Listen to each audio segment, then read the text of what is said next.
Chemical എഞ്ചിനീയറിംഗിലെ മറ്റൊരു important subject ആണ് chemical reaction engineering എന്ന് പറയുന്നത്. സോ ഒരു കെമിക്കൽ പ്രോസസ് ഇൻഡസ്ട്രിയുടെ ലക്ഷ്യം എന്താണ്? ഒരുപാട് വെറൈറ്റി ഓഫ് റോ മെറ്റീരിയലിൽ നിന്ന് എക്കണോമിക്കലി ഡിസൈറബിൾ ആയിട്ടുള്ള പ്രൊഡക്റ്റിനെ കൺവേർട്ട് ചെയ്യുക അല്ലെങ്കിൽ പ്രൊഡക്റ്റിനെ ക്രിയേറ്റ് ചെയ്യുക. ഇപ്പൊ ഒരുപാട് ടൈപ്പ് ഓഫ് റോ മെറ്റീരിയൽസ് ഉണ്ടാവും. സോ അതിൽ നിന്നൊക്കെ നമുക്ക് എക്കണോമിക്കലി വാല്യുബിൾ ആയിട്ടുള്ള അല്ലെങ്കിൽ ഒരുപാട് എക്സ്പെൻസീവ് അല്ലാത്ത പക്ഷേ ക്വാളിറ്റി ഉള്ളതുമായ പ്രോഡക്റ്റിനെ ഉണ്ടാക്കുക എന്നതാണ് ഒരു കെമിക്കൽ പ്രോസസ് ഇൻഡസ്ട്രിയുടെ ലക്ഷ്യം. സോ ബേസിക്കലി ഞാനൊരു ഫിഗർ കാണിച്ചു തരാം. ഒരു ടിപ്പിക്കൽ കെമിക്കൽ പ്രോസസ്സിൽ എന്താ നടക്കുക എന്നുണ്ടെങ്കിൽ റോ മെറ്റീരിയൽസ് ഉണ്ടാവും. നമ്മൾ റോ മെറ്റീരിയൽ സപ്ലൈ ചെയ്യും. ഇപ്പൊ ഫോർ എക്സാമ്പിൾ നമുക്ക് കോഫിയിൽ നിന്നും കോഫി ബീൻസിൽ നിന്നും coffee powder, just for an example ആണ്, ഇതൊക്കെ മനസ്സിലാവാൻ വേണ്ടിയിട്ട് മാത്രമാണ് കോഫി പൗഡർ ഉണ്ടാക്കുന്ന ഒരു പ്രോസസ്സ് നോക്കാം. സോ കോഫി ബീൻസ് ഉണ്ടാവും. കോഫി ബീൻസിന് നമ്മൾ ഫസ്റ്റ് ഫിസിക്കൽ ട്രീറ്റ്മെന്റ് ചെയ്യും. അതായത് കോഫി ബീൻസിന്റെ ഷെല്ല് നമ്മൾ റിമൂവ് ചെയ്യും, പിന്നെ നമ്മൾ അത് വേണമെങ്കിൽ വാഷ് ചെയ്യും, മേ ബി ഗ്രൈൻഡ് ചെയ്യും. അതൊക്കെ ഫിസിക്കൽ പ്രോസസ്സിൽ അല്ലെങ്കിൽ ഫിസിക്കൽ ട്രീറ്റ്മെന്റ് സ്റ്റെപ്പിൽ ഉൾപ്പെടുന്ന പ്രോസസ്സുകളാണ്. ആ ഫിസിക്കൽ ട്രീറ്റ്മെന്റ് സ്റ്റെപ്പിന് ശേഷമാണ് കെമിക്കൽ ട്രീറ്റ്മെന്റ് സ്റ്റെപ്സ്. അതായത് ആ കോഫി പൗഡറിന്റെ ക്വാളിറ്റി ഇംപ്രൂവ് ചെയ്യണമെങ്കിലോ സ്മെല്ല് കൂട്ടണമെങ്കിലോ അതിന് ഫേവറബിൾ ആയിട്ടുള്ള സ്മെല്ല് കൊടുക്കണമെങ്കിൽ അല്ലെങ്കിൽ അതിന് എക്സ്ട്രാ കളർ കൊടുക്കണമെങ്കിൽ നമ്മൾ എന്ത് ചെയ്യാം? നെക്സ്റ്റ് പ്രോസസ് ആണ് കെമിക്കൽ ട്രീറ്റ്മെന്റ് സ്റ്റെപ്സ്. വേറെ കെമിക്കൽ റിയേജൻസോ അല്ലെങ്കിൽ വേറെ സപ്ലിമെന്റ്സ് ഒക്കെ ആഡ് ചെയ്ത് അതിന്റെ സ്മെല്ല് അല്ലെങ്കിൽ കളറ് തുടങ്ങിയ പ്രോപ്പർട്ടീസ് ഒക്കെ ഇൻക്രീസ് ചെയ്യാൻ വേണ്ടിയിട്ടാണ് കെമിക്കൽ ട്രീറ്റ്മെന്റ് സ്റ്റെപ്സ് യൂസ് ചെയ്യുന്നത്.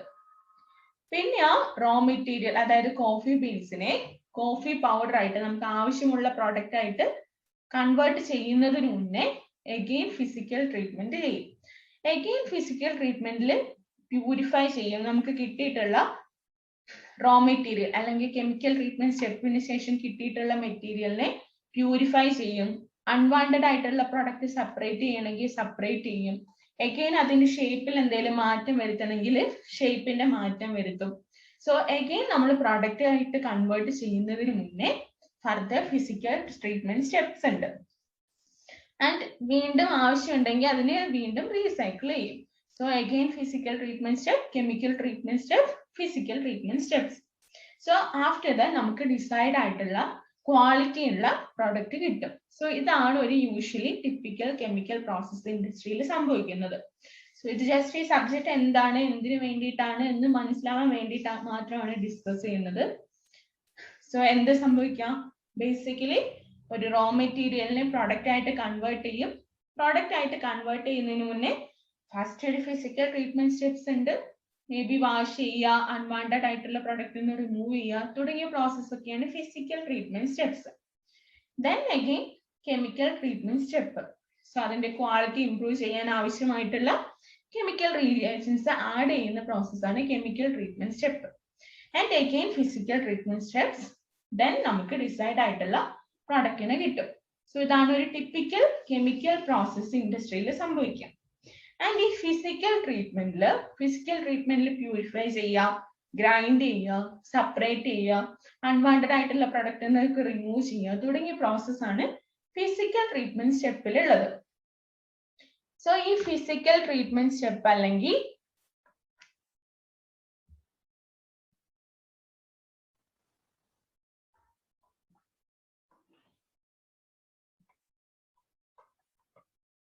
design of equipment for physical treatment.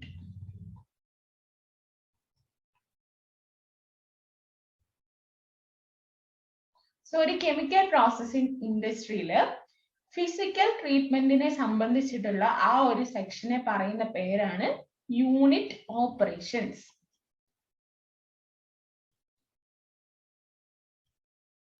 So ഇതുപോലെയുള്ള എല്ലാ ഫിസിക്കൽ ട്രീറ്റ്മെന്റും അല്ലെങ്കിൽ ഫിസിക്കൽ ട്രീറ്റ്മെന്റിന് ആവശ്യമായിട്ടുള്ള ഡിസൈൻ ഓഫ് എക്യുപ്മെന്റ് തുടങ്ങിയ കാര്യങ്ങളെയൊക്കെ സംബന്ധിച്ചുള്ള സെഷന് പറയുന്ന പേരാണ് യൂണിറ്റ് ഓപ്പറേഷൻ. അതുപോലെ നമ്മൾ എക്സ്ട്രാ റിയേജന്റ് ചേർക്കുക അല്ലെങ്കിൽ എക്സ്ട്രാ കെമിക്കൽ റിയാക്ഷൻ നടക്കുക. ഈ കെമിക്കൽ റിയാക്ഷൻ ഒക്കെ നടക്കുന്ന ഒരു റിയാക്ടറിൽ വെച്ചിട്ടാണ്. So different type of reactor ഒക്കെ ഉണ്ട്. അത് നമ്മൾ പിന്നീട് ഡിസ്കസ് ചെയ്യുന്നതായിരിക്കും. സോ ഈ കെമിക്കൽ പ്രോസസ്സിങ്ങിന് ആവശ്യമായിട്ടുള്ള റിയേജൻസ് ചേർക്കുക, എക്സ്ട്രാ കെമിക്കൽ ചേർക്കുക, അതായത് കെമിക്കൽ ട്രീറ്റ്മെന്റ് പ്രോസസ്സിനെ പറയുന്ന പേരാണ് യൂണിറ്റ് പ്രോസസ്. ഇപ്പൊ നമ്മളോട് യൂണിറ്റ് ഓപ്പറേഷനും യൂണിറ്റ് പ്രോസസ്സും തമ്മിലുള്ള ഡിഫറൻസ് എന്താന്ന് ചോദിച്ചാൽ നമുക്ക് പറയാൻ സാധിക്കണം. യൂണിറ്റ് ഓപ്പറേഷൻസ് എന്ന് വെച്ചിട്ടുണ്ടെങ്കിൽ എല്ലാ വിധത്തിലുള്ള ഫിസിക്കൽ ആക്ടിവിറ്റീനെ പറയുന്ന സെഷൻ ആണ് യൂണിറ്റ് ഓപ്പറേഷൻ. യൂണിറ്റ് പ്രോസസ് ആണെങ്കിൽ അവിടെ നടക്കുന്ന കെമിക്കൽ ട്രീറ്റ്മെന്റിനെ പറയുന്ന പേരാണ് യൂണിറ്റ് പ്രോസസ്. സോ നമ്മൾ ഈ ഒരു സബ്ജക്റ്റില്, അതായത് കെമിക്കൽ റിയാക്ഷൻ എഞ്ചിനീയറിംഗില് മെയിൻ ആയിട്ട് ഡിസ്കസ് ചെയ്യുന്നത് യൂണിറ്റ് പ്രോസസ്സിനെ കുറിച്ചാണ്. സോ യൂണിറ്റ് ഓപ്പറേഷൻ എന്ന് പറയുന്നത് വേറൊരു സബ്ജക്റ്റ് ആണ്. അത് നമ്മൾ ഇതിന് ശേഷം നമുക്ക് അത് ഡിസ്കസ് ചെയ്യാനുണ്ട്. സോ അതും കെമിക്കൽ എഞ്ചിനീയറിംഗിലെ one of the important subject ആണ് യൂണിറ്റ് ഓപ്പറേഷൻ എന്ന് പറയുന്നത്. പക്ഷേ ഈ ഒരു സെഷനിൽ ത്രൂ ഔട്ട് നമ്മൾ ഡിസ്കസ് ചെയ്യുന്നത് കെമിക്കൽ ട്രീറ്റ്മെന്റ്, എങ്ങനെ കെമിക്കൽ ആഡ് ചെയ്യുന്നു, സോ ഇതിന്റെ ക്ലാസിഫിക്കേഷൻ, റിയാക്ഷന്റെ ക്ലാസിഫിക്കേഷൻ, അതുപോലെ ഏതൊക്കെ ടൈപ്പ് ഓഫ് റിയാക്ടേഴ്സ് യൂസ് ചെയ്യുന്നു തുടങ്ങിയ കാര്യങ്ങളൊക്കെയാണ് നമ്മൾ കെമിക്കൽ റിയാക്ഷൻ എഞ്ചിനീയറിംഗിൽ ഡിസ്കസ് ചെയ്യുന്നത്. സോ കെമിക്കൽ ട്രീറ്റ്മെന്റിനെ പറയുന്ന പേരെന്താണ്? Unit process. സോ ഇത്രയും കാര്യങ്ങൾ നമ്മൾ ഡിസ്കസ് ചെയ്ത് കഴിഞ്ഞു. സോ ഈ ഒരു ഭാഗത്ത് നിന്ന് ജസ്റ്റ് എന്താണ് യൂണിറ്റ് ഓപ്പറേഷൻ, എന്താണ് യൂണിറ്റ് പ്രോസസ് എന്നത് മാത്രം ഒന്ന് അറിഞ്ഞിരിക്കുക. മേ ബി ചോദിക്കാൻ ചാൻസസ് ഉണ്ട്. ഓക്കെ, സോ നമ്മൾ ഡിസ്കസ് ചെയ്തു ഈ കെമിക്കൽ ട്രീറ്റ്മെന്റ് ഒക്കെ നടക്കുന്ന എവിടെ വെച്ചാണ്? ഒരു റിയാക്ടറിനുള്ളിൽ വെച്ചാണ്. ഫിസിക്കൽ ട്രീറ്റ്മെന്റിന് ശേഷം വരുന്ന റോ മെറ്റീരിയൽസ് കെമിക്കൽ ട്രീറ്റ്മെന്റിനായിട്ട് നമ്മളൊരു റിയാക്ടറിലേക്ക് സപ്ലൈ ചെയ്യും. അവിടെ നമുക്ക് കെമിക്കൽ ട്രീറ്റ്മെന്റിന് ശേഷം ഒരു ഡിസൈഡ് ആയിട്ടുള്ള ഔട്ട്പുട്ട് കിട്ടും. സോ ഒരു റിയാക്ടറിന് എന്തൊക്കെ ചെയ്യാൻ സാധിക്കും, എന്തൊക്കെ ചെയ്യാനുള്ള so it's ability find out ചെയ്യണമെങ്കിൽ നമുക്ക് 3 കാര്യങ്ങൾ അറിഞ്ഞിരിക്കണം. അതായത് ഒരു റിയാക്ടറിന്റെ കഴിവ് അല്ലെങ്കിൽ എബിലിറ്റി അറിഞ്ഞിരിക്കണമെങ്കിൽ നമുക്ക് മെയിൻ ആയിട്ട് 3 കാര്യങ്ങൾ അറിഞ്ഞിരിക്കണം. സോ ഈ പേരൊക്കെ നമുക്ക് മേ ബി ഫെമിലിയർ ആയിരിക്കില്ല. കെമിക്കൽ എഞ്ചിനീയറിംഗ് അല്ലാത്ത ഒരു സ്റ്റുഡന്റിനെ സംബന്ധിച്ചിടത്തോളം ഇതൊക്കെ കുറച്ച് ഡിഫറെന്റ് അല്ലെങ്കിൽ കുറച്ച് ടഫ് ആയിരിക്കും പഠിക്കാൻ. പക്ഷെ എന്നാലും നമ്മൾ അറിഞ്ഞിരിക്കേണ്ട ഒരു ഇമ്പോർട്ടൻറ്റ് സബ്ജക്റ്റ് ആയതുകൊണ്ട് നമ്മളെല്ലാം അറിഞ്ഞിരിക്കേണ്ടതുണ്ട്. സോ ഒരു റിയാക്ടറിന്റെ എബിലിറ്റി ഫൈൻഡ് ഔട്ട് ചെയ്യണമെങ്കിൽ we need to know 3 things. അതിൽ ഒന്നാണ് കൈനറ്റിക്സ്. ഇതൊക്കെ ജസ്റ്റ് എഴുതി വെക്കാം. രണ്ടാമത്തേത് കോണ്ടാക്ടിങ് പാറ്റേൺ. പിന്നെ നമ്മൾ അറിഞ്ഞിരിക്കേണ്ട മറ്റൊരു കാര്യമാണ് പെർഫോമൻസ് ഇക്വേഷൻ. സോ ഇത് 3 എന്താന്ന് ഞാൻ പറയാം. സോ ഫസ്റ്റ് വൺ കൈനറ്റിക്സ് എന്താണെന്ന് നമ്മൾ അറിയണം, കോണ്ടാക്ടിങ് പാറ്റേൺ എന്താണെന്ന് അറിയണം, പെർഫോമൻസ് ഇക്വേഷൻ എന്താണെന്ന് അറിയണം. സോ നമ്മൾ ത്രൂ ഔട്ട് കെമിക്കൽ റിയാക്ഷൻ എഞ്ചിനീയറിംഗിൽ ഈ 3 കാര്യങ്ങളെ കുറിച്ച് തന്നെയാണ് മെയിൻ ആയിട്ട് ഡിസ്കസ് ചെയ്യുന്നത്. സോ കൈനറ്റിക് എന്ന് വെച്ചിട്ടുണ്ടെങ്കിൽ റിയാക്ടർ എന്തിനാണ്? ജസ്റ്റ് ഒരു ഇൻപുട്ട് സപ്ലൈ ചെയ്യും, റോ മെറ്റീരിയൽസ് ഫിസിക്കൽ ട്രീറ്റ്മെന്റിന് ശേഷം റോ മെറ്റീരിയൽ സപ്ലൈ ചെയ്യും. റിയാക്ടറിൽ, ഒരു കെമിക്കൽ റിയാക്ടറിൽ നമ്മൾ എക്സ്ട്രാ കെമിക്കൽസ് ഒക്കെ ആഡ് ചെയ്തിട്ട് അതിന്റെ ഇംപ്രൂവ് ചെയ്യേണ്ട പ്രോപ്പർട്ടീസ് ഏതൊക്കെയാണോ അതൊക്കെ ഇംപ്രൂവ് ചെയ്യും. അതിനുശേഷം നമുക്കൊരു ഔട്ട്പുട്ട് കിട്ടും. സോ കൈനറ്റിക്സിൽ എന്താ അറിയുന്നത്, എന്താ നമുക്ക് അറിയാൻ സാധിക്കുക എന്ന് വെച്ചിട്ടുണ്ടെങ്കിൽ, see how fast things happen, അല്ലെങ്കിൽ ആ റിയാക്ഷന്റെ സ്പീഡ്, എത്ര സ്പീഡില് എത്ര ടൈമില് എല്ലാ റിയാക്ഷനും നടക്കും. So how fast things happen, അതാണ് നമുക്ക് കൈനറ്റിക്സിൽ അറിയാൻ സാധിക്കുക. സോ എത്ര സ്പീഡില് ആ പ്രോസസ്സ് നടക്കും, എല്ലാ തിങ്സും റിയാക്ഷൻ നടക്കും എന്നൊക്കെ നമുക്ക് കൈനറ്റിക്സ് യൂസ് ചെയ്ത് മനസ്സിലാക്കാൻ സാധിക്കും. അതുപോലെ കോണ്ടാക്ടിങ് പാറ്റേണിൽ എന്താ മനസ്സിലാവാം? How material flow and contact each other. ഒരു റിയാക്ടറിനുള്ളിലൂടെ മെറ്റീരിയൽ എങ്ങനെയൊക്കെ ഫ്ലോ ചെയ്യും, അതെങ്ങനെയൊക്കെ തമ്മിൽ ഒരു ഫിസിക്കൽ കോണ്ടാക്ട് ഉണ്ടാവും എന്നാണ് നമ്മൾ കോണ്ടാക്ടിങ് പാറ്റേണിൽ അറിയാൻ സാധിക്കുന്ന കാര്യങ്ങൾ. അതായത് റോ മെറ്റീരിയൽസിന്റെ ഫ്ലോയിങ് പാറ്റേൺ എങ്ങനെ കോണ്ടാക്ട് ചെയ്യും, അത് അഗ്രിഗേറ്റ് ചെയ്യുന്നുണ്ടോ, ക്ലസ്റ്റർ ആയിട്ട് കൂടി നിൽക്കുകയാണോ തുടങ്ങിയ കാര്യങ്ങളൊക്കെയാണ് നമുക്ക് കോണ്ടാക്ടിങ് പാറ്റേണിൽ അറിയാൻ സാധിക്കും. സോ ജസ്റ്റ് 3 കാര്യങ്ങൾ എഴുതി വെക്കുക: kinetics, contacting pattern, performance equation. Performance equation എന്ന് വെച്ചിട്ടുണ്ടെങ്കിൽ നമുക്ക് റിയാക്ടറിൽ നിന്നും കിട്ടുന്ന output which is a function of input, kinetics and contacting pattern. So output എന്ന് പറയുന്നത് നമ്മൾ കൊടുക്കുന്ന സപ്ലിമെന്റിനെയും, സോ എത്ര ഫാസ്റ്റില് റിയാക്ഷൻ നടക്കുന്നു എന്നതും എങ്ങനെ മെറ്റീരിയൽസ് ഫ്ലോ ചെയ്യുന്നു എന്നുള്ളതിനെ ഡിപ്പെൻഡ് ചെയ്തിരിക്കും. സോ ഇതിനെയാണ് പെർഫോമൻസ് ഇക്വേഷൻ എന്ന് പറയുന്നത്. സോ പെർഫോമൻസ് ഇക്വേഷൻ യൂസ് ചെയ്തിട്ട് നമുക്ക് ഈ പെർഫോമൻസ് ഇക്വേഷൻ ഐഡന്റിഫൈ ചെയ്യുകയാണെന്നുണ്ടെങ്കിൽ നമുക്ക് ഡിഫറെന്റ് ഡിസൈൻ, അതുപോലെ ഡിഫറെന്റ് കണ്ടീഷൻ, ഇപ്പൊ ഒരു 10 ഡിഗ്രി സെൽഷ്യസിൽ എത്ര പ്രോഡക്റ്റ് കിട്ടും, അതുപോലെ 20 ഡിഗ്രി സെൽഷ്യസിൽ എത്ര പ്രോഡക്റ്റ് കിട്ടും, അതുപോലെ പ്രഷർ ചേഞ്ച് ചെയ്തിട്ട് എങ്ങനെയായിരിക്കും പ്രോഡക്റ്റ് വ്യത്യാസം വരുന്നത് തുടങ്ങിയവയൊക്കെ നമുക്ക് കമ്പയർ ചെയ്യാൻ സാധിക്കും. സോ പെർഫോമൻസ് ഇക്വേഷൻ യൂസ് ചെയ്തിട്ട് നമുക്ക് ബെസ്റ്റ് ആയിട്ടുള്ള റിയാക്ഷൻ ഏതാന്ന് കണ്ടുപിടിക്കാൻ സാധിക്കും. സോ ബേസിക്കലി നമ്മൾ അറിയേണ്ട 3 കാര്യങ്ങളാണ് kinetics, how fast thing is happen, so എത്രത്തോളം സ്പീഡിലാണ് റിയാക്ഷൻ നടക്കുന്നത്, പിന്നെ കോണ്ടാക്ടിങ് പാറ്റേൺ, അതായത് മെറ്റീരിയൽസിന്റെ ഫ്ലോ എങ്ങനെയാണ്, പിന്നെ ഉള്ളത് performance equation. So performance equation എന്താണ്? Output which is a function of input, kinetics, contacting pattern. So performance equation അറിയാന്നുണ്ടെങ്കിൽ നമുക്ക് ബെസ്റ്റ് റിയാക്ഷൻ ഏതാന്ന് കമ്പയർ ചെയ്ത് ഐഡന്റിഫൈ ചെയ്യാൻ സാധിക്കും. സോ അതാണ് പെർഫോമൻസ് ഇക്വേഷന്റെ യൂസസ്. സോ നമ്മൾ ഇത്ര നേരം ഡിസ്കസ് ചെയ്തത് ഒരു കെമിക്കൽ പ്രോസസ്സിംഗ് ഇൻഡസ്ട്രിയിൽ എന്തൊക്കെയാണ് സംഭവിക്കുന്നതെന്ന് പഠിച്ചു. സോ ഒരു കെമിക്കൽ റിയാക്ഷൻ ഉണ്ടെന്ന് നമ്മൾ ഡിസ്കസ് ചെയ്തു. അവിടെ യൂണിറ്റ് പ്രോസസ്സും യൂണിറ്റ് ഓപ്പറേഷൻ എന്താന്ന് നമ്മൾ ഡിസ്കസ് ചെയ്തു. പിന്നെ ഒരു കെമിക്കൽ റിയാക്ടറിന്റെ എബിലിറ്റി അറിയണമെങ്കിൽ നമ്മൾ അറിഞ്ഞിരിക്കേണ്ട 3 കാര്യങ്ങൾ നമ്മൾ ഡിസ്കസ് ചെയ്തു. സോ ഇനി നമുക്ക് ബേസിക് ആയിട്ട് അറിഞ്ഞിരിക്കേണ്ടത് എന്താണ് ഒരു കെമിക്കൽ റിയാക്ഷൻ എന്നതാണ്. നമ്മൾ ബേസിക് ക്ലാസ്സിലൊക്കെ പഠിച്ചിട്ടുണ്ടാവും കെമിക്കൽ റിയാക്ഷനെ പറ്റിയിട്ട്. സോ എന്താണ് ഒരു കെമിക്കൽ റിയാക്ഷൻ എന്ന് വെച്ചിട്ടുണ്ടെങ്കിൽ, so it is a process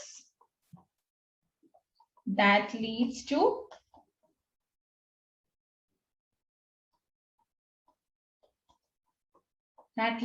the transformation of one set of chemical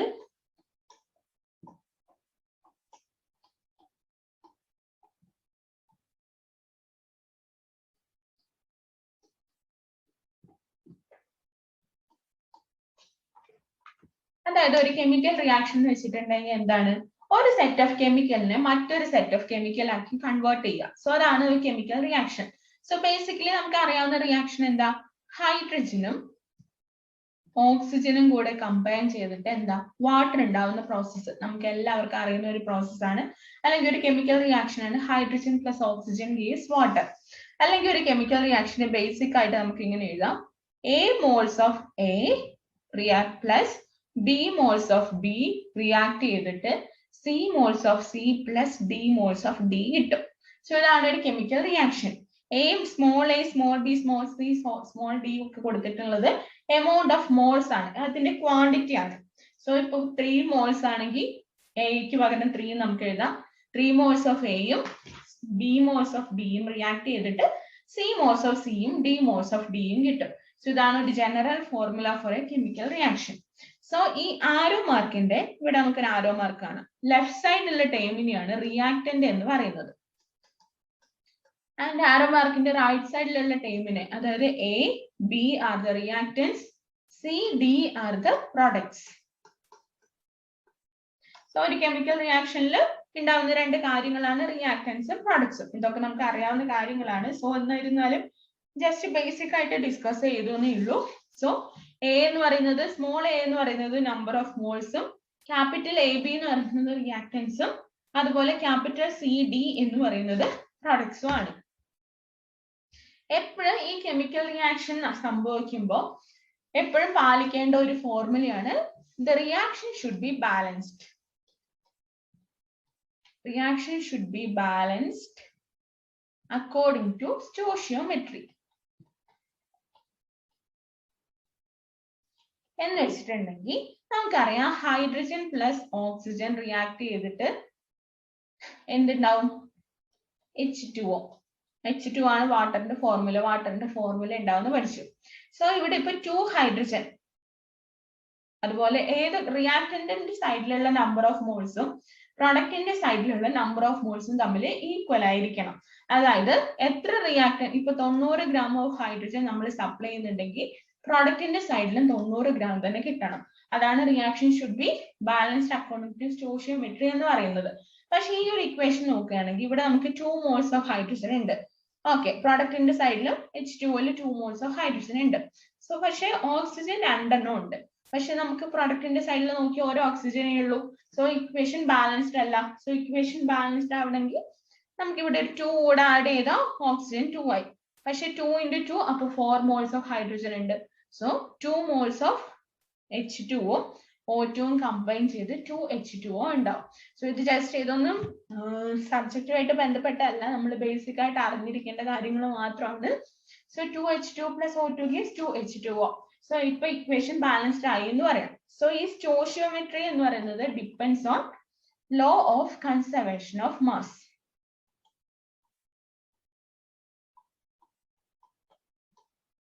so ഇതൊക്കെ MCQ ചോദിച്ച് നമ്മൾ അറിഞ്ഞിരിക്കണം. അതായത് law of conservation of mass depend ചെയ്താണ് സ്റ്റോഷിയോമെട്രി പറയുന്നത്. അതായത് റിയാക്ടന്റിലുള്ള mass should be equal to പ്രൊഡക്റ്റിലുള്ള മാസ്. സോ എത്ര എമൗണ്ട് ഓഫ് റിയാക്ടന്റ് ഉണ്ട്, that should be equal to that particular amount of product. So അതിനെയാണ് law of conservation of mass എന്ന് നമ്മൾ പറയുന്നത്. സോ ഇതൊക്കെയാണ് നമ്മൾ ബേസിക് ആയിട്ട് ഒരു കെമിക്കൽ റിയാക്ഷനെ സംബന്ധിച്ച്, അതുപോലെ കെമിക്കൽ റിയാക്ഷൻ എഞ്ചിനീയറിംഗിനെ സംബന്ധിച്ച് അറിഞ്ഞിരിക്കേണ്ട കുറച്ച് കാര്യങ്ങൾ. സോ ഇനി നമുക്ക് ആക്ച്വലി സിലബസിലേക്ക് കടക്കാം. സോ ഫസ്റ്റ് നമ്മൾ ഡിസ്കസ് ചെയ്യുന്നത് ടൈപ്പ് ഓഫ് റിയാക്ഷനെ പറ്റിയാണ്. അതായത് കെമിക്കൽ റിയാക്ഷൻ എഞ്ചിനീയറിംഗിൽ ഒരുപാട് ടൈപ്പ് ഓഫ് റിയാക്ഷൻസ് ഉണ്ട്. So by means of different activity, ഒരുപാട് ഫംഗ്ഷനെ ഡിപ്പെൻഡ് ചെയ്ത് ഒരുപാട് ടൈപ്പ് ഓഫ് റിയാക്ഷൻ ഉണ്ട്. സോ ഫസ്റ്റ് നമ്മൾ ബേസിക് ആയിട്ട് ഡിസ്കസ് ചെയ്യുന്നത് ടൈപ്പ് ഓഫ് റിയാക്ഷനെ പറ്റിയാണ്. സി അക്കോർഡിംഗ് ടു ഫേസ്, ഇത് നമ്മളെല്ലാം കുറച്ചുകൂടി ഡീറ്റെയിൽ ആയിട്ട് ഡിസ്കസ് ചെയ്യും. ഫസ്റ്റ് നമുക്ക് പേര് മാത്രം പറഞ്ഞു പോവാം. സോ ഫേസ് അനുസരിച്ച് 2 ടൈപ്പ് ഓഫ് റിയാക്ഷൻ ഉണ്ട്. ഹോമോജീനസ് ഫേസും ഹെട്രോജീനസ് ഫേസും. അതെന്താ നമ്മൾ ഡിസ്കസ് ചെയ്യുന്നതായിരിക്കും. ആൻഡ് കാറ്റലിസ്റ്റ് അനുസരിച്ച് 2 ടൈപ്പ് ഓഫ് റിയാക്ഷൻ ഉണ്ട്. കാറ്റലിറ്റിക്കും നോൺ കാറ്റലിറ്റിക്കും. സോ ജസ്റ്റ് ഈ ഹെഡിങ്ങും ടൈപ്പ് ഓഫ് റിയാക്ഷനും ആദ്യം എഴുതി വെക്കുക, എന്നിട്ട് നമുക്ക് ഓരോന്നും ഡീറ്റെയിൽ ആയിട്ട് ഡിസ്കസ് ചെയ്യാം. സോ ഫസ്റ്റ് ഫേസ് അനുസരിച്ച് ഹോമോജീനസും ഹെട്രോജീനസും, കാറ്റലിസ്റ്റ് അനുസരിച്ച് കാറ്റലിറ്റിക്കും നോൺ കാറ്റലിറ്റിക്കും. അതുപോലെ മോളിക്യുലാരിറ്റി അനുസരിച്ച്, അതായത് എത്ര നമ്പർ ഓഫ് മോൾസ് പ്രസന്റ് ആണ് എന്നതിനനുസരിച്ച് യൂണിമോളിക്കുലാർ, ബൈമോളിക്കുലാർ, അതുപോലെ ട്രൈമോളിക്കുലാർ, 3 മോൾസ് ഉണ്ടെങ്കിൽ ട്രൈമോളിക്കുലാർ എന്നൊക്കെ നമുക്ക് ക്ലാസിഫൈ ചെയ്യാം. ആൻഡ് ഹീറ്റ് എഫക്റ്റ് അനുസരിച്ച്, ഹീറ്റ് റിലീസ് ചെയ്യുന്നതാണോ, ഒരു റിയാക്ഷൻ സംഭവിക്കുമ്പോൾ ഹീറ്റ് റിലീസ് ചെയ്യുകയാണോ, അതുപോലെ ഹീറ്റ് അബ്സോർബ് ചെയ്യുകയാണോ എന്നതിനനുസരിച്ച് എക്സോതെർമിക് എന്നും എൻഡോതെർമിക് എന്നും 2 ആയിട്ട് നമുക്ക് ക്ലാസിഫൈ ചെയ്യാം. ആൻഡ് ഇനിയുള്ളത് ഓർഡർ അനുസരിച്ച്. സോ ഓർഡർ അനുസരിച്ച്, ഓർഡർ എന്താ നമ്മൾ ഡിസ്കസ് ചെയ്യും. 0 order, first order, second order എന്നൊക്കെ നമുക്ക് ക്ലാസിഫൈ ചെയ്യാം. പിന്നെ ആ റിയാക്ഷന്റെ ഡയറക്ഷൻ അനുസരിച്ച് ഇറവേഴ്സിബിൾ എന്നും റിവേഴ്സിബിൾ എന്നും ക്ലാസിഫൈ ചെയ്തിട്ടുണ്ട്. ആൻഡ് റിയാക്ഷന്റെ സ്റ്റെപ്സ് അനുസരിച്ച്, എത്ര സ്റ്റെപ്സ് ഇൻവോൾവ് ആണ് എന്നതിനനുസരിച്ച് എലിമെന്ററി എന്നും നോൺ എലിമെന്ററി എന്നും ക്ലാസിഫൈ ചെയ്തിട്ടുണ്ട്. So totally 7 type of classification ആണുള്ളത്. ഫസ്റ്റ് വൺ ഫേസ് അനുസരിച്ച് ഹോമോജീനസ്, ഹെട്രോജീനസ്. കാറ്റലിസ്റ്റ് അനുസരിച്ച് കാറ്റലിറ്റിക്, നോൺ കാറ്റലിസ്റ്റ് യൂസ് ചെയ്യുന്നത് അനുസരിച്ചാണ്. കാറ്റലിസ്റ്റ് യൂസ് ചെയ്യുന്നുണ്ടെങ്കിൽ കാറ്റലിറ്റിക്, ഇല്ലെങ്കിൽ നോൺ കാറ്റലിറ്റിക്. ആൻഡ് മോൾസ് അനുസരിച്ച്, അതായത് മോളിക്കുലാരിറ്റി അനുസരിച്ച് യൂണിമോളിക്കുലാർ, ബൈമോളിക്കുലാർ, ട്രൈമോളിക്കുലാർ. ഹീറ്റ് എഫക്റ്റ് അനുസരിച്ച് എക്സോ ആൻഡ് എൻഡോതെർമിക്. ഓർഡർ അനുസരിച്ച് 0, ഫസ്റ്റ്, സെക്കൻഡ് ഓർഡർ. ഡയറക്ഷൻ അനുസരിച്ച് ഇറിവേഴ്സിബിൾ ആൻഡ് റിവേഴ്സിബിൾ. സ്റ്റെപ്പ് അനുസരിച്ച് elementary and non elementary reaction. ഇത്തരത്തിലുള്ള ക്ലാസിഫിക്കേഷൻ ആണ് ഉള്ളത്. സോ ഫസ്റ്റ് നമ്മൾ എന്താ ഡിസ്കസ് ചെയ്യുന്നത്, ഫേസ് അനുസരിച്ച് 2 ആയിട്ട് ക്ലാസിഫൈ ചെയ്ത്. സോ അക്കോർഡിംഗ് ടു ഫേസ് അനുസരിച്ച് 2 ആയിട്ട് നമുക്ക് ക്ലാസിഫൈ, കെമിക്കൽ റിയാക്ഷനെ ക്ലാസിഫൈ ചെയ്യാന്ന് പറഞ്ഞു. ഹോമോജീനസും ഹെട്രോജീനസും. ഹോമോജീനസ് ആണെങ്കിൽ reaction occur in 1 phase alone, അതായത് ഒരു ഫേസ് മാത്രമാണ് റിയാക്ഷനിൽ ഉൾപ്പെടുന്നതെങ്കിൽ അതിനെ ഹോമോജീനസ് റിയാക്ഷൻ എന്നും, at least 2 phases, minimum 2 phase, different phase എങ്കിലും ഒരു റിയാക്ഷനിൽ ഇൻവോൾവ് ചെയ്യുന്നുണ്ടെങ്കിൽ അതിനെ ഹെട്രോജീനസ് റിയാക്ഷൻ എന്നും പറയുന്നു. ഇപ്പൊ ഫോർ എക്സാമ്പിൾ പറയുകയാണെങ്കിൽ 2 ഗ്യാസ് ഫേസ് തമ്മിലുള്ള റിയാക്ഷൻ ആണ്. സോ അവിടെ എന്താ, ഒരു ഗ്യാസ് ഫേസ് മാത്രമാണ് റിയാക്ട് ചെയ്യുന്നത്. അതേസമയം ഹെട്രോജീനസിൽ ഒരു ഗ്യാസും ഒരു സോളിഡും, അല്ലെങ്കിൽ ഒരു സോളിഡ് ഒരു ലിക്വിഡ് തമ്മിൽ റിയാക്ഷൻ നടക്കുകയാണ്. ഇപ്പൊ ഫോർ എക്സാമ്പിൾ നമ്മൾ പറയുകയാണെങ്കിൽ ഇപ്പൊ വെള്ളത്തിലൊക്കെ നമ്മൾ പഞ്ചസാര ഇട്ട് കഴിഞ്ഞ് പഞ്ചസാര ലയിച്ചു കഴിഞ്ഞാൽ എന്താ സംഭവിക്കാം? പഞ്ചസാര ഒരു സോളിഡ് ആണ്, വെള്ളം ഒരു ലിക്വിഡ് ആണ്. സോ ഒരു സോളിഡും ലിക്വിഡും തമ്മിലുള്ള റിയാക്ഷൻ ആണ്. സോ രണ്ട് ഫേസസ് ഇൻവോൾവ് ആവുന്നുണ്ട്. സോ അതിന് അത്തരത്തിലുള്ള റിയാക്ഷനെയാണ് ഹെട്രോജീനസ് റിയാക്ഷൻ എന്ന് പറയുന്നത്. അതേസമയം ഹോമോജീനസിന് എക്സാമ്പിൾ പറയുകയാണെങ്കിൽ, ഫോർ എക്സാമ്പിൾ നൈട്രജനും ഓക്സിജനും കമ്പൈൻ ചെയ്തിട്ട് സോ NO3 ഉണ്ടാവുന്ന പ്രോസസ്സ്, അതായത് നൈട്രേറ്റ് ഉണ്ടാവുന്നു. സോ നൈട്രജൻ ഒരു ഗ്യാസ് ആണ്, ഓക്സിജൻ ഒരു ഗ്യാസ് ആണ്. സോ രണ്ട് ഗ്യാസ് ഒരേ ഫേസിലുള്ള രണ്ട് കമ്പോണന്റ് ആണ്. സോ ഗ്യാസ് ഫേസ് മാത്രമാണ് അവിടെ പാർട്ടിസിപ്പേറ്റ് ചെയ്യുന്നത്. സോ അതിനെയാണ് ഹോമോജീനസ് റിയാക്ഷൻ എന്ന് പറയുന്നത്. അതേസമയം ഹെട്രോജീനസില് കാർബണും ഓക്സിജനും തമ്മിൽ റിയാക്ട് ചെയ്ത് CO2 ഉണ്ടാവും. കാർബൺ എന്താണ്? കാർബൺ മീൻസ് കരി. കരി ഒരു സോളിഡ് ആണ്. അതുപോലെ ഓക്സിജൻ ഒരു ഗ്യാസ് ആണ്. സോ ഒരു സോളിഡ് ഒരു ഗ്യാസും രണ്ട് ഫേസ് തമ്മിൽ റിയാക്ട് ചെയ്തിട്ട് കാർബൺ ഡൈ ഓക്സൈഡ് വാതകം ഉണ്ടാവും. സോ രണ്ട് ഫേസ് ഉൾപ്പെടുന്ന കാരണം അതൊരു ഹെട്രോജീനസ് റിയാക്ഷൻ ആണ്. സോ അതാണ് ബേസിക്കലി ഫേസ് അനുസരിച്ചുള്ള ക്ലാസിഫിക്കേഷൻ. ഒരേ ടൈപ്പ് ഓഫ് ഫേസ് ആണെങ്കിൽ ഹോമോജീനസ് എന്നും രണ്ട് ടൈപ്പ് ഓഫ് ഫേസ് ആണെങ്കിൽ ഹെട്രോജീനസ് റിയാക്ഷൻ എന്നും പറയുന്നു. അതേപോലെ കാറ്റലിസ്റ്റ് അനുസരിച്ച് രണ്ടായിട്ട് തരംതിരിക്കാം എന്ന് നമ്മൾ ഡിസ്കസ് ചെയ്തു. കാറ്റലിസ്റ്റ് യൂസ് ചെയ്യുന്നുണ്ടെങ്കിൽ കാറ്റലിറ്റിക് റിയാക്ഷൻ എന്നും കാറ്റലിസ്റ്റ് യൂസ് ചെയ്യുന്നില്ല എങ്കിൽ നോൺ കാറ്റലിറ്റിക് റിയാക്ഷൻ എന്നും. സോ അതിനു മുന്നേ കാറ്റലിസ്റ്റ് എന്താന്ന് നമ്മൾ അറിഞ്ഞിരിക്കണം. സോ ഒരു കാറ്റലിസ്റ്റ് എന്ന് പറഞ്ഞിട്ടുണ്ടെങ്കിൽ it is a substance that accelerate the chemical reaction.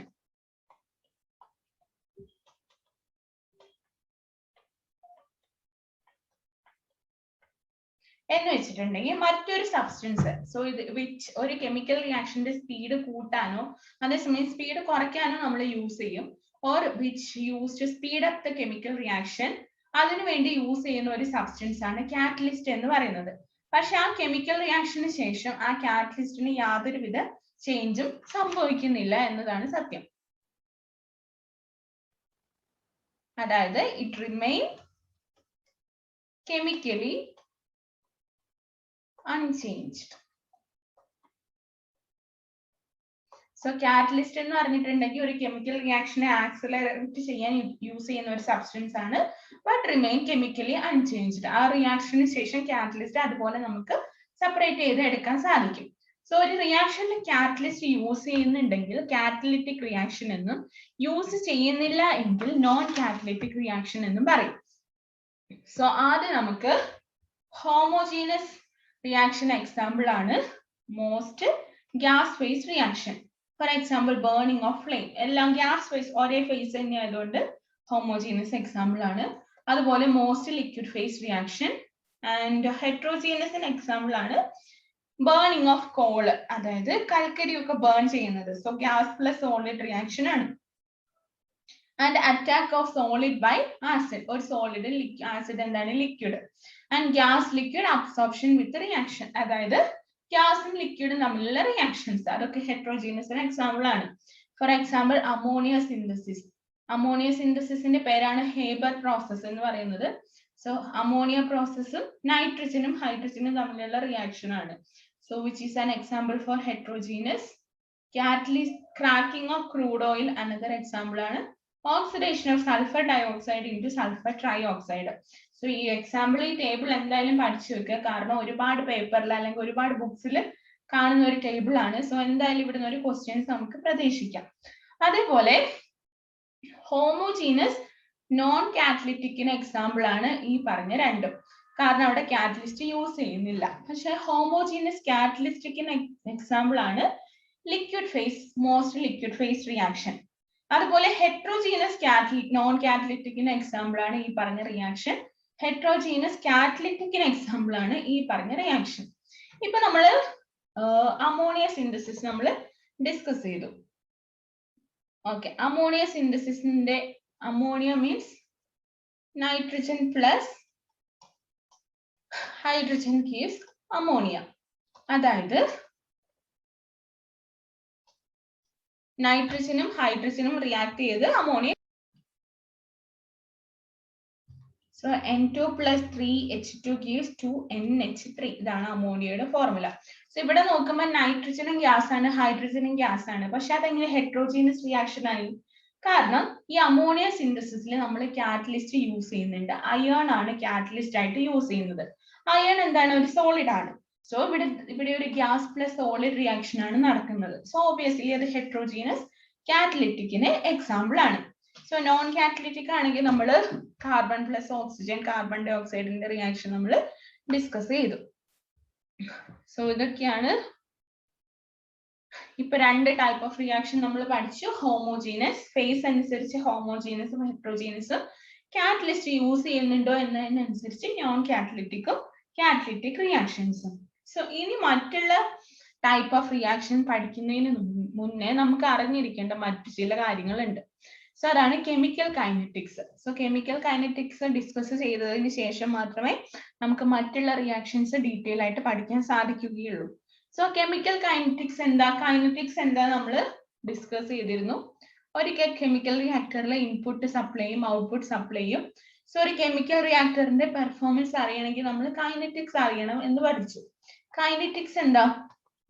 How fast a reaction happen.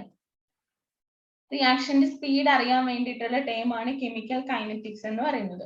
So chemical kinetics detail ആയിട്ട് ഡിസ്കസ് ചെയ്തതിന് ശേഷം മാത്രമേ നമുക്ക് മറ്റുള്ള ടൈപ്പ് ഓഫ് റിയാക്ഷൻ പഠിക്കാൻ സാധിക്കുകയുള്ളൂ.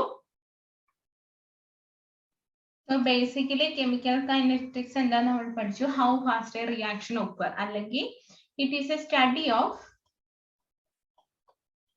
Rate of chemical reaction occur. Also effect parameter, അതിനെ ഡിപ്പെൻഡ് ചെയ്യുന്ന പാരാമീറ്ററിനെ കുറിച്ചുള്ള സ്റ്റഡിയും കൂടിയാണ്. Like pressure, temperature and concentration, reaction rate etcetera. So study of rate of chemical reaction occur. So ഇതിൽ റേറ്റ് എന്ന് വെച്ചിട്ടുണ്ടെങ്കിൽ ബേസിക്കലി റേറ്റ് ഓഫ് റിയാക്ഷൻ എന്ന് ചോദിച്ചാൽ നമ്മൾ അറിഞ്ഞിരിക്കേണ്ട കാര്യമാണ് speed. It is the speed at which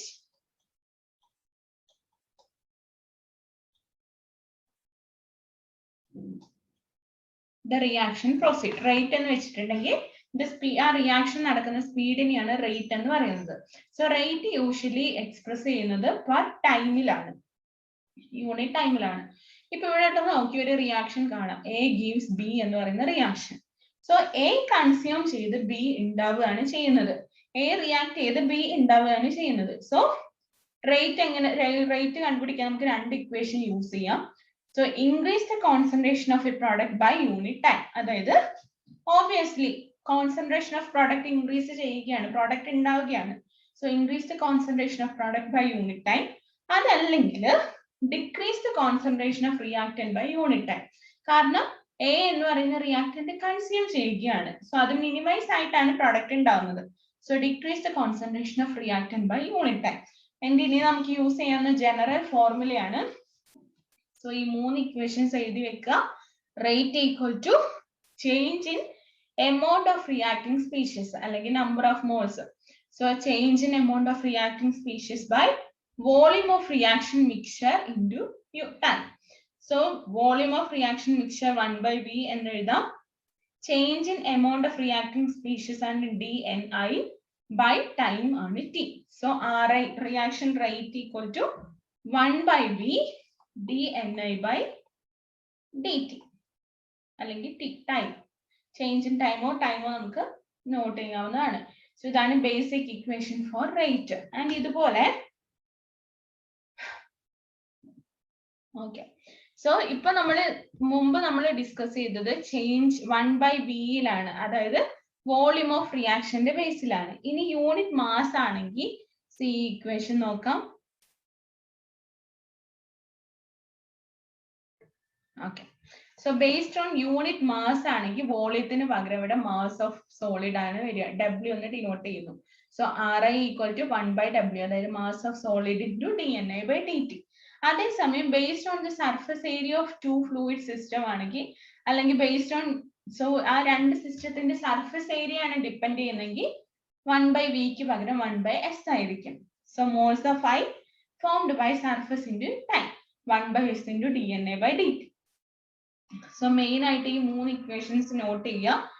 and പിന്നെ നമുക്ക് അറിയണമെങ്കിൽ based on unit volume of solid, നേരത്തെ വോളിയം ഓഫ് മിക്സ്ചർ ആയിരുന്നു, മിക്സ്ചർ ഓഫ് ഫ്ലൂയിഡ് ആയിരുന്നു. സോ വോളിയം ഓഫ് സോളിഡ് ആണെങ്കിൽ വിക്ക് പകരം VS വരും. അതുപോലെ വോളിയം ഓഫ് റിയാക്ടർ ആണെങ്കിൽ VSന് പകരം VR വരും. സോ ഇതാണ് ജസ്റ്റ് ഈ ഇക്വേഷൻസ് ഒക്കെ ഒന്ന് നോട്ട് ചെയ്ത് വെക്കാം.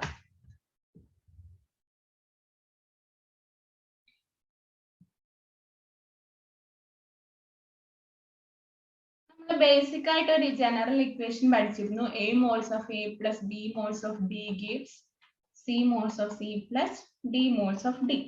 ഇവിടെ Aന്റെ റേറ്റ് കാണണമെങ്കിൽ so RA equal to 1/V dNA/dt ആണ്. dNAക്ക് പകരം A ഇട്ട് കൊടുക്കുക, അത്രേ ഉള്ളൂ. So change in moles of A during reaction by volume of reaction mixture ആ മിക്സറിന്റെ വോളിയം ഇൻറ്റു ടൈം. പക്ഷേ A എന്ന് പറയുന്ന റിയാക്ടന്റ് ആണ്. റിയാക്ടന്റ് എപ്പോഴും കൺസ്യൂം ആവുന്നു എന്ന് പറയും. സോ എപ്പോഴും നമ്മളൊരു നെഗറ്റീവ് സൈൻ കൊടുത്തിരിക്കണം. So -RA equal to -1/V dNA/dt. So ആ റിയാക്ടന്റ് കൺസ്യൂം ആവുന്ന കൊണ്ടാണ് ഇവിടെ -RA വന്നത്. പക്ഷെ അതേസമയം നമ്മൾ C × D × ആണ് കൊടുക്കുന്നെങ്കിൽ അതെപ്പോഴും RC അല്ലെങ്കിൽ പോസിറ്റീവ് RD ആയിരിക്കും. സോ ബേസിക്കലി റിയാക്ഷൻ റേറ്റ് നമുക്ക് ഡിനോട്ട് ചെയ്യാം -RA by number of moles which is equal to -RB by number of moles of B equal to positive RC ആണ്. കാരണം അത് പ്രൊഡക്റ്റ് ഉണ്ടാവുകയാണ് ചെയ്യുന്നത്. സോ ഒരു നെഗറ്റീവ് സൈൻ്റെ ആവശ്യമില്ല. C equal to rate of D by D moles. So ഈ ഒരു ഇക്വേഷനെ not ചെയ്ത് വെക്കുക. ഇത് സംബന്ധിച്ച് പ്രോബ്ലംസ് ഒക്കെ ചോദിക്കാൻ ചാൻസസ് ഉണ്ട്.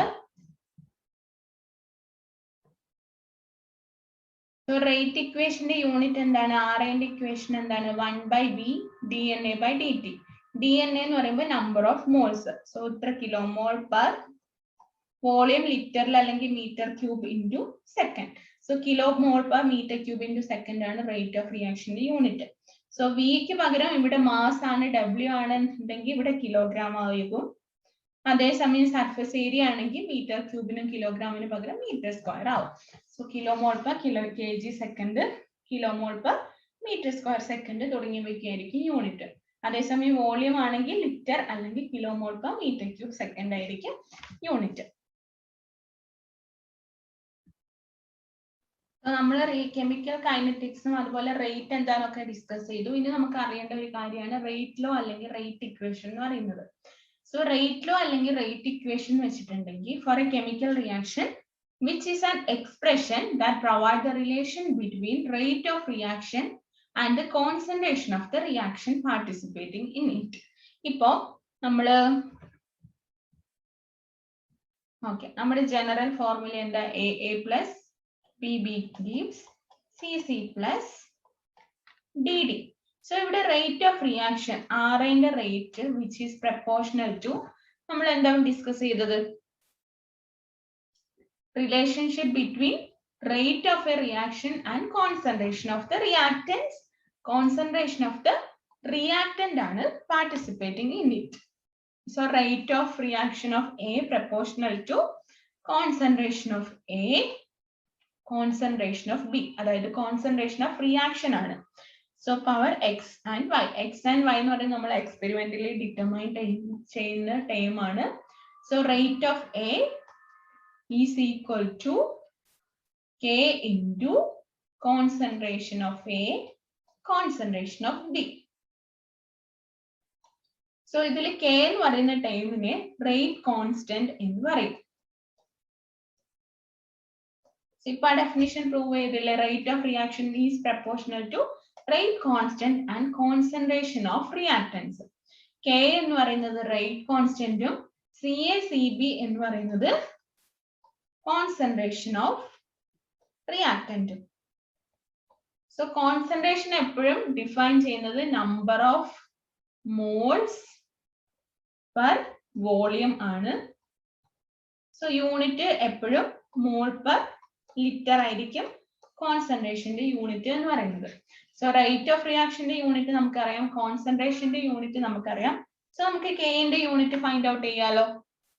സോ ഇതൊക്കെ എഴുതി വെക്കുക. Just rate of reaction is equal to which is proportional to rate constant into concentration, and rate constant ന്റെ യൂണിറ്റ് ഫൈൻഡ് ഔട്ട് ചെയ്യണമെങ്കിൽ റേറ്റ് ഓഫ് റിയാക്ഷൻ ഇക്വേഷൻ നമുക്കറിയാം, RA equal to K into CA CB.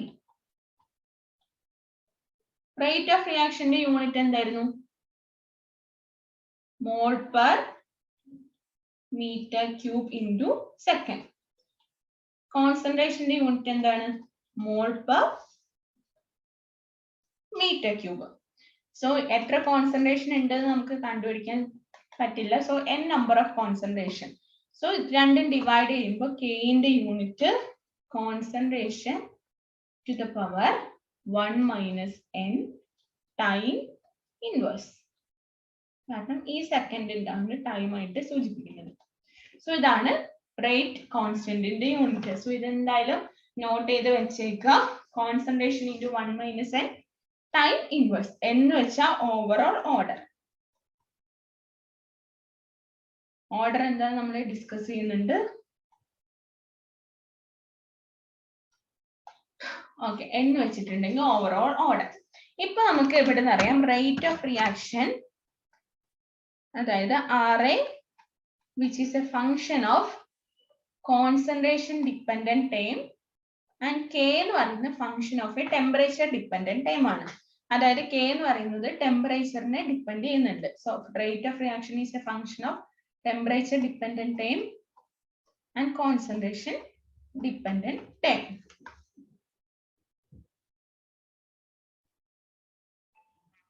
അതായത് K എന്ന് പറയുന്നതിന്റെ actually equation K0 into E power minus E by RT ആണ്.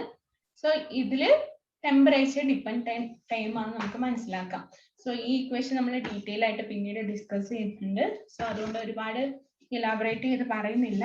So just rate of reaction is a function of temperature dependent time and concentration dependent time ആണ് നമ്മൾ അറിഞ്ഞിരിക്കുക. So ഇപ്പൊ നമ്മൾ reaction kinetics പഠിച്ചു, റേറ്റിന്റെ ഇക്വേഷൻ പഠിച്ചു, അതുപോലെ റേറ്റിന്റെ യൂണിറ്റ് പഠിച്ചു, mole per metre cube into second. Rate constant എന്താന്ന് പഠിച്ചു, റേറ്റ് കോൺസ്റ്റന്റിന്റെ യൂണിറ്റ് പഠിച്ചു, and rate of reaction is a function of temperature and concentration എന്ന് നമ്മൾ ഡിസ്കസ് ചെയ്തു. ഇനി നമുക്ക് ഡിസ്കസ് ചെയ്യാനുള്ള അതർ ടൈപ്പ് ഓഫ് റിയാക്ഷനിൽ ഒന്നാണ് elementary versus non elementary reaction. So സ്റ്റെപ്സിനെ അടിസ്ഥാനമാക്കിയിട്ടാണ് നമ്മൾ ഇങ്ങനെ ഒരു ക്ലാസിഫിക്കേഷൻ ഇങ്ങനെ ക്ലാസിഫൈ ചെയ്തിട്ടുള്ളത്. അതായത് എലിമെന്ററി ആണെങ്കിൽ ഇക്വേഷൻ സിംഗിൾ സ്റ്റെപ്പ് പ്രൊസീജിയർ ആയിരിക്കും, പക്ഷെ നോൺ എലിമെന്ററി ആണെങ്കിൽ ഇക്വേഷൻ മൾട്ടിപ്പിൾ സ്റ്റെപ്സ് ആയിരിക്കും. C for example, elementary reaction ആണെങ്കിൽ A plus B gives some R. Single step ആണ്. സോ ഇതിനെയാണ് എലിമെന്ററി റിയാക്ഷൻ അല്ലെങ്കിൽ സിംഗിൾ സ്റ്റെപ്പ് റിയാക്ഷൻ എന്ന് പറയുന്നത്. സോ ഇതിന്റെ റിയാക്ഷൻ റേറ്റ് എന്ന ഇക്വേഷൻ എന്തായിരിക്കും? R equal to K into concentration of reactant into concentration of reactant, CA CB. ഇപ്പൊ for example formation of ammonia, നമ്മൾ ഹേബേഴ്സ് പ്രോസസ്സിൽ formation of ammonia N2 plus hydrogen gives NH3. നൈട്രജനും ഹൈഡ്രജനും combine ചെയ്ത ammonia നമുക്ക് കിട്ടും. So ഇതൊരു elementary reaction അല്ലെങ്കിൽ സിംഗിൾ സ്റ്റെപ്പ് റിയാക്ഷൻ ആണ്. അതേസമയം ഫോർമേഷൻ ഓഫ് യൂറിയ നോക്കുകയാണെങ്കിൽ ammonia plus carbon dioxide react ചെയ്ത് അമോണിയം കാർബൈഡ് ഫോം ചെയ്യും. ഈ അമോണിയം കാർബമൈഡ് ബ്രേക്ക് ചെയ്തിട്ട് യൂറിയ പ്ലസ് വാട്ടർ ഉണ്ടാവും. അതായത് ഇവിടെ രണ്ട് നമ്പർ ഓഫ് സ്റ്റെപ്സ് ഉണ്ട്, സോ അല്ലെങ്കിൽ മൾട്ടിപ്പിൾ സ്റ്റെപ്സ് ഉണ്ട്. സോ അത്തരത്തിലുള്ള റിയാക്ഷനെയാണ് നോൺ എലിമെന്ററി റിയാക്ഷൻ എന്ന് പറയുന്നത്. സോ ഫസ്റ്റ് ഒരു റിയാക്ഷൻ വഴി അമോണിയ കാർബമൈഡ് ഫോം ചെയ്യും, പിന്നെ അമോണിയം കാർബമൈഡ് ബ്രേക്ക് ചെയ്തിട്ടാണ് യൂറിയ ഉണ്ടാവുന്നത്. അതായത് നമ്പർ ഓഫ് സ്റ്റെപ്സ് ഉണ്ട്. ഇനി മൾട്ടിപ്പിൾ റിയാക്ഷനിൽ തന്നെ രണ്ട് ടൈപ്പ് ഓഫ് റിയാക്ഷൻ ഉണ്ട്, സീരീസ് റിയാക്ഷനും പാരലൽ റിയാക്ഷനും.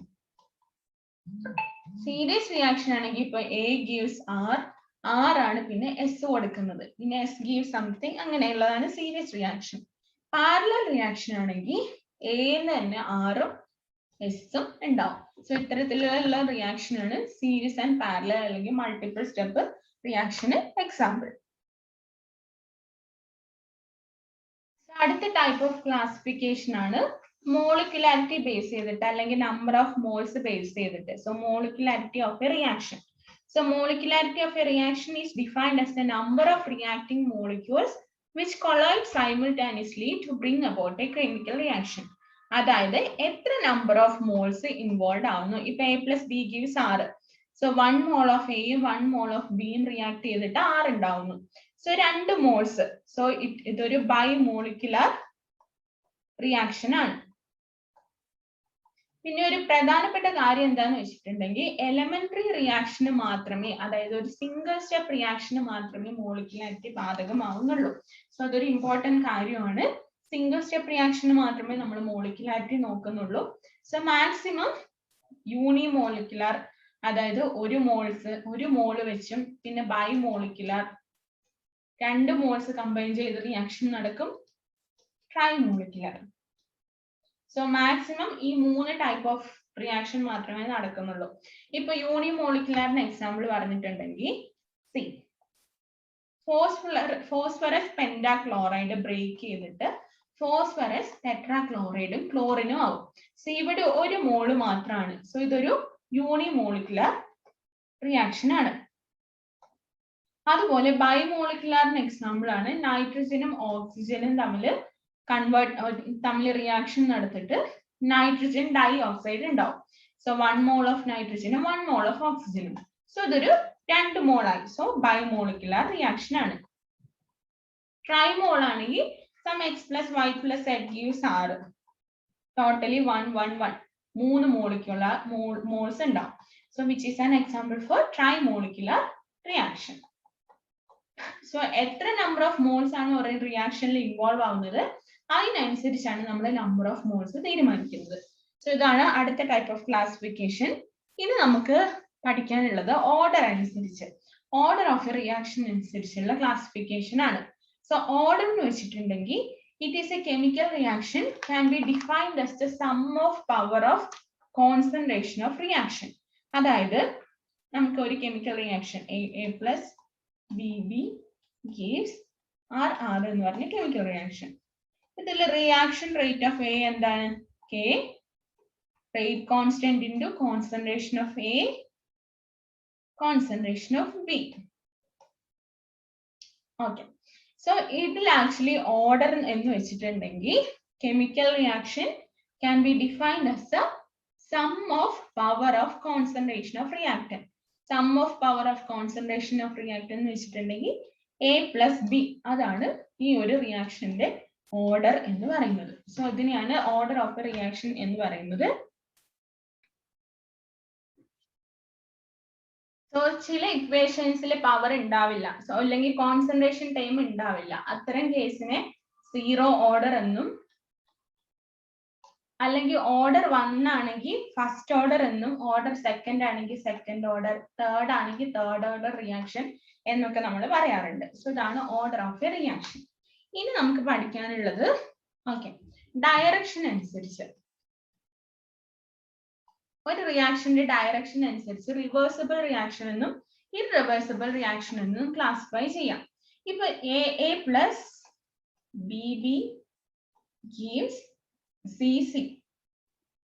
ഒരു reactant reactant convert to product and where the product cannot convert back to the reactant. ഒരു റിയാക്ടന്റ് കൺവേർട്ട് ചെയ്ത് പ്രൊഡക്റ്റ് ആവുന്നു, അത്തരത്തിലുള്ള റിയാക്ഷൻ ആണ് ഇർറിവേഴ്സിബിൾ. പക്ഷെ പ്രൊഡക്റ്റിന് ഒരിക്കലും റിയാക്ടന്റ് ആവാൻ സാധിക്കില്ല. അതേസമയം പ്രൊഡക്റ്റ് ബ്രേക്ക് ചെയ്ത റിയാക്ടന്റ് ആവുമെങ്കിൽ, അല്ലെങ്കിൽ product can be converted into reactants. Reaction in which the conversion of reactant to product, അതായത് റിയാക്ടന്റ് പ്രൊഡക്റ്റും ആക്കാം, അതുപോലെ പ്രൊഡക്റ്റ് റിയാക്ടന്റും ആക്കാം. അത്തരത്തിലുള്ള റിയാക്ഷനെ റിവേഴ്സിബിൾ റിയാക്ഷൻ എന്ന് പറയുന്നു. സോ ഇതാണ് അടുത്ത ടൈപ്പ് ഓഫ് ക്ലാസിഫിക്കേഷൻ. സോ ഇനി നമുക്ക് ഒരെണ്ണം കൂടിയാണ് പഠിക്കാനുള്ളത്, ഒരു type of classification that is according to heat effect. Heat എഫക്റ്റിനെ അടിസ്ഥാനമാക്കി എൻഡോതെർമിക് എന്നും എക്സോതെർമിക് റിയാക്ഷൻ എന്നും ക്ലാസിഫൈ ചെയ്തിട്ടുണ്ട്. സോ എക്സോതെർമിക് എന്ന് വെച്ചിട്ടുണ്ടെങ്കിൽ ഒരു പർട്ടിക്കുലർ റിയാക്ഷൻ നടക്കുമ്പോൾ ഹീറ്റ് റിലീസ് ചെയ്യുന്നുണ്ടെങ്കിൽ which is an example for exothermic reaction. അതേസമയം ഹീറ്റ് അബ്സോർബ് ചെയ്യുകയാണ്, ഹീറ്റ് വലിച്ചെടുത്ത് ഹീറ്റ് അബ്സോർബ് ചെയ്തിട്ടാണ് റിയാക്ഷൻ നടക്കുന്നതെങ്കിൽ അത്തരത്തിലുള്ള റിയാക്ഷനെ എൻഡോതെർമിക് എന്നും പറയും. ഓക്കെ, ഇപ്പൊ നമ്മൾ 7 ടൈപ്പ് ഓഫ് ക്ലാസിഫിക്കേഷൻ ഡിസ്കസ് ചെയ്തു. ആ 7 ടൈപ്പ് നോക്കുക. പിന്നെ നമ്മൾ ഡിസ്കസ് ചെയ്തതാണ് കൈനറ്റിക്സ്, റേറ്റ്, അതിന്റെയൊക്കെ യൂണിറ്റ്. ഒരു റേറ്റ് ഇക്വേഷൻ എന്ന് വെച്ചാൽ ടെമ്പറേച്ചർ ഡിപ്പെൻഡന്റ് ടൈം ആണ്, കോൺസെൻട്രേഷൻ ഡിപ്പെൻഡന്റ് ടൈം ആണ്, തുടങ്ങിയ കാര്യങ്ങളൊക്കെ ഡിസ്കസ് ചെയ്തു. സോ നെക്സ്റ്റ് ക്ലാസ്സിൽ നമുക്ക് ഈ പഠിച്ച പോർഷനുമായിട്ട് ബന്ധപ്പെട്ടിട്ടുള്ള MCQ ക്വസ്റ്റ്യൻസ് ഡിസ്കസ് ചെയ്യാം. സോ ഇതെല്ലാം വ്യക്തമായിട്ട് എഴുതിയെടുക്കുക. സോ ഇന്നത്തെ ക്ലാസ് വൈൻഡ് അപ്പ് ചെയ്യാണ്.